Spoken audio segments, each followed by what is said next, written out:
South Korean President Yoon Suk Yeol has been impeached for declaring martial law. President Yoon went from an unpopular president who had about 2.5 years left of his 5-year term to someone who the public, the opposition, and even some of his own ruling party lawmakers wanted to see gone.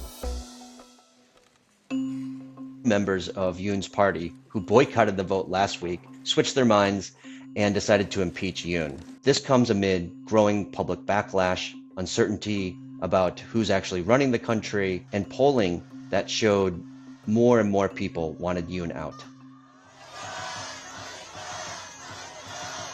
What happens next is that President Yoon immediately loses his presidential powers. That goes to the Prime Minister Han Duck-soo. But Yoon will not be ousted from office immediately. The decision needs to be reviewed by South Korea's constitutional court, and that will take months. 저는 북한 공산 세력의 위협으로부터 자유 대한민국을 수호하고 우리 국민의 자유와 행복을 약탈하고 있는 파렴치한 종북 반국가 세력들을 일거에 척결하고 자유 헌정 질서를 지키기 위해 비상계엄을 선포합니다. President Yoon declared martial law because he was cornered politically. He felt desperate and isolated.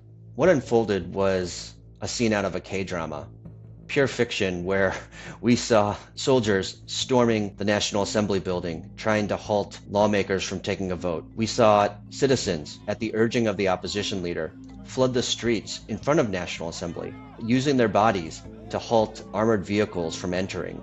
We saw soldiers break down windows. We saw lawmakers scaling fences to get inside the building to nullify President Yoon's martial law order. We saw the start of criminal investigations into the martial law decree, both into President Yoon and his cabinet. We've seen members of President Yoon's inner circle be arrested. If the impeachment is upheld in courts, South Koreans will vote for its next leader. And as the situation looks today, the clear frontrunner is opposition party head Lee Jae-myung. But he would represent a dramatic shift on foreign policy with President Yoon. The opposition wants to pursue diplomacy with North Korea, not confrontation. President Yoon drew closer to the White House and the US than we've seen in recent memory, including three-way relationships with the US, Japan, and South Korea. That will have a tougher odds of success if the opposition is the head of South Korea.